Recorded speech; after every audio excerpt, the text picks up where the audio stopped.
자, 제가 드디어 카페에 취직을 했습니다.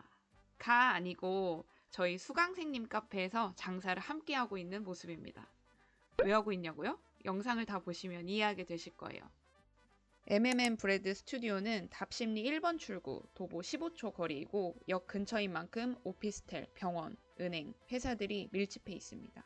그리고 바로 맞은편에 스타벅스가 있고 기존에 이곳이 이디야 카페여서 유동성 측면이나 좋은 입지라는 것은 어느 정도 입증이 되어 있죠. 수강생님은 베이커리 카페를 오픈하고 싶어 저를 찾아왔습니다. 빵도 전문 분야 선생님께 열심히 배우고 있으셨고 긴 상담 끝에 그에 맞는 카페 준비를 순차적으로 하고 싶어 하셨습니다. 카페 준비하는 열정이 저보다 더 좋으신 것 같아요. 라떼아트 하는 건데 한번 보실게요. 스톱! 오, 좋아요. 이런 느낌 더 훨씬 나아졌네. 요번에 조금 느낌이 좀. 네. 제가 빨리 부른다고 했잖아요. 네. 그래서 조금 더 이제 천천히 부르면 여유가 생겼어요. 첫 타에.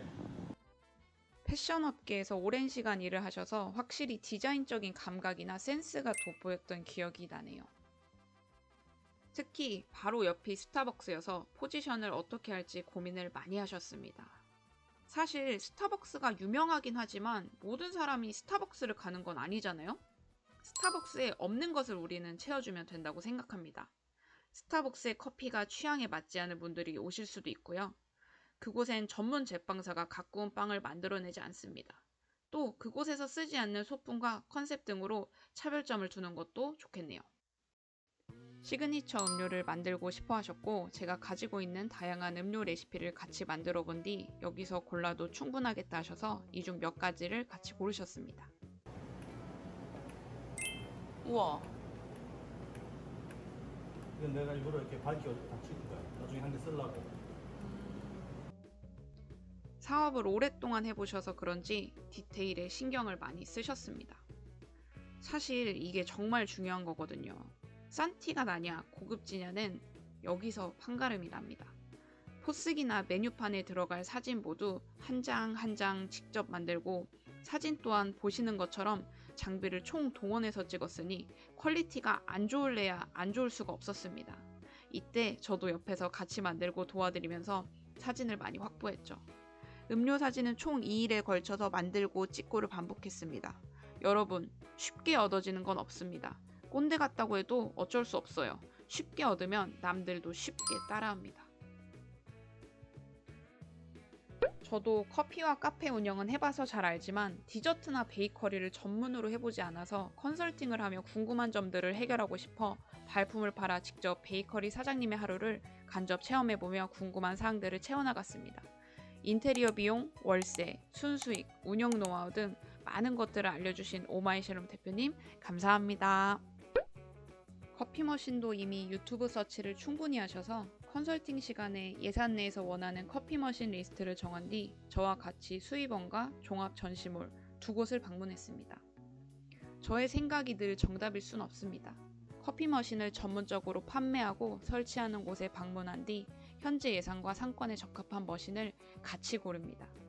단순한 가격 비교를 벗어나 왜 그 머신을 써야 하는지, 그라인더는 한 대일지 두 대일지, 두 대라면 어떻게 원두 구성을 해야 하는지, 제빙기 크기는 어떻게 할 것이며 작게 해서 바 아래에 배치할 것인지 크게 해서 한쪽으로 빼놓을 것인지 현재 트렌드에 맞는 바 구성과 배치를 같이 고민하고 상판 타공은 어느 부분에 할 것인지 등 제가 직접 써보면서 이 제품은 꼭 넣었으면 하는 것들을 추천하는 등 제 의견과 수강생님의 의견을 함께 녹이려고 애씁니다.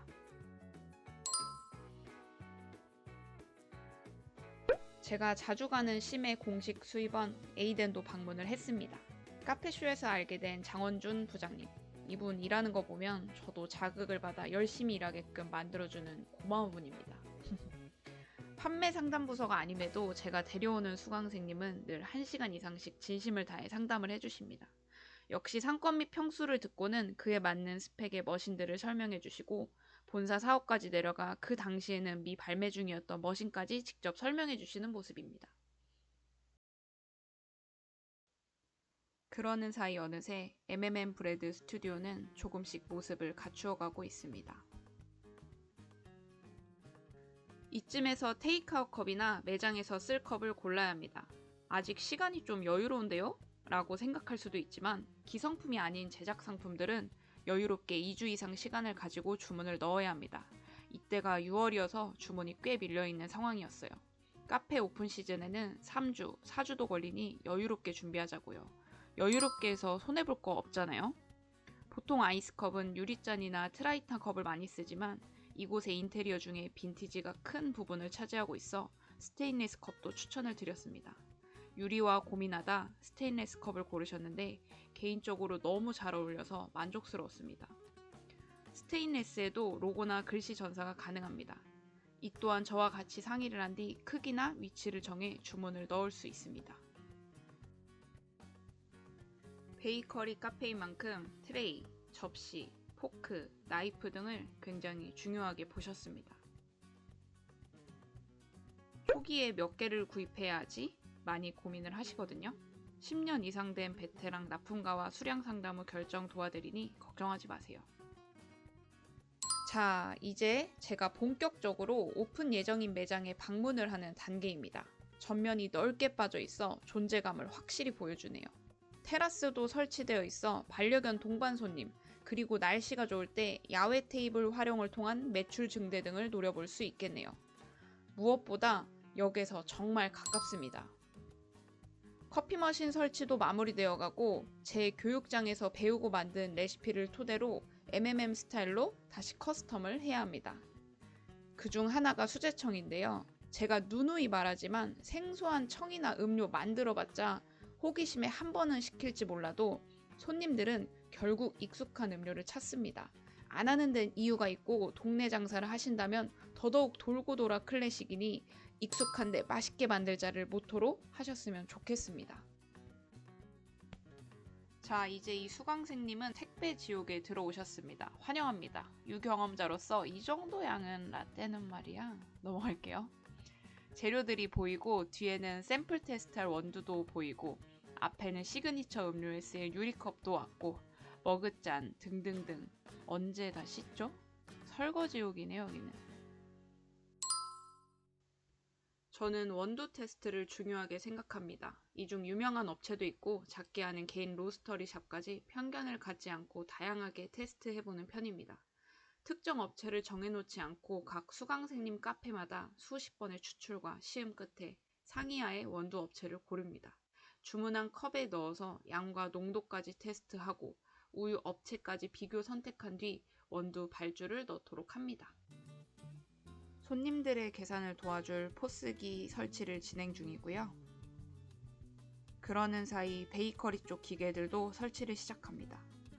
이랬던 공간이 짠! 이렇게 물건이 가득 들어왔습니다. 이때가 여름이었는데 에어컨이 문제가 생겨 모두가 힘들 뻔했거든요. 다행히 수리기사님이 힘써주셔서 가오픈도 차질 없이 진행을 했습니다. 베이커리 쪽은 남자 수강생님과 정규 직원 2명이 맡아서 합니다.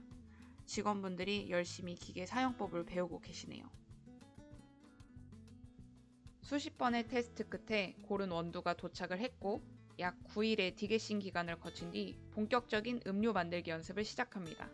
커피 쪽은 여자 수강생님과 정규 직원 1명, 아르바이트생 1명이 맡아서 합니다. 모두 같은 맛을 낼 수 있게 제가 싹 다시 교육시켜드리고 정량화 작업을 진행합니다. 이게 말이 쉽지 당연히 하루 이틀로는 어림도 없고 익숙해질 때까지 반복 또 반복이기에 모두들 처음엔 힘들어 하셨습니다. 그래도 다른 곳에서 일한 경력이 있어 빠르게 습득하고 적응해 나가셨습니다. 밀크티는 간단하게 물에 우려서 하는 방법도 있지만 모두 비교 시음하신 뒤 1시간 동안 음료를 끓여서 하는 게 훨씬 맛도 깊고 진하다며 손이 많이 가고 시간이 오래 걸리더라도 이 방법을 고수하셨습니다. 포지션이 스타벅스와 겹치지 않기를 원하셨기에 음료 하나하나를 정할 때 신중해야 하고 보여지는 것에도 신경을 많이 썼습니다. 소비자가 판단하는 감각 중에 시각이 첫 번째입니다. 그래서 음료 위에 올릴 데코레이션이나 토핑 준비를 디테일하게 지시했습니다. 그러는 사이 베이커리 파트도 연습을 시작했습니다. 만들면 가장 먼저 카페 파트 직원분들이 시식을 하고 의견을 서로 공유했습니다. 저도 이때 빵을 원없이 먹었던 기억이 납니다. 여러분은 어떤 빵을 가장 좋아하나요? 저는 소금빵. 직원분과 같이 원가 계산 및 메뉴 가격 설정을 진행하고 또 연습하는 시간을 가지면 드디어 오픈입니다. 본 오픈이 아니고 가오픈임에도 아침 점심 구분 없이 많은 손님들이 방문하셨습니다.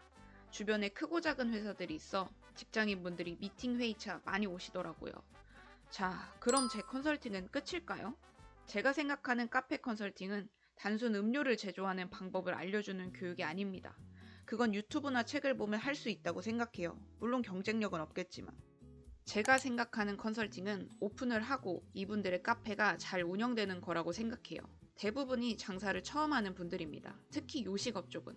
저도 카페를 운영한 경험이 있기에 손님 응대는 어떻게 하고 직원 교육은 어떻게 하면 좋을지 같이 고민하고 맞춰나가는 교육을 하고 있습니다. 장사는 돌발 상황의 연속입니다. 날씨가 맑았다가 폭우가 쏟아지기도 하고 아르바이트생이 갑자기 잠수를 타기도 하고 넉넉히 준비했던 재료가 손님이 몰려 부족해지기도 하고 이럴 때 우왕좌왕하기보단 저와 함께 문제를 해결해 나가는 힘을 길러주고 싶었습니다. 오픈교육 하루로는 모든 걸 맞추긴 어렵습니다. MMM 브레드 스튜디오는 오픈을 하고도 열흘 이상 제가 투입되어 도와드렸습니다. 누구에게나 처음은 어렵죠. 저 역시 그랬고요. 올해로 컨설팅 교육을 한 지 8년차가 되어가네요. 저도 그동안 이 교육을 하며 같이 성장을 했고 어떻게 하면 더 수강생님이 카페 오픈 준비를 할 때 도움이 될까 고민해가며 수정 보완해 나가고 있습니다. 남들이 따라하기 쉽고 빠르게만 오픈하려는 분들보다 제대로 준비를 하고 싶은 분들의 상담 문의를 기다리고 있습니다. 그럼 다음에 봐요. 안녕.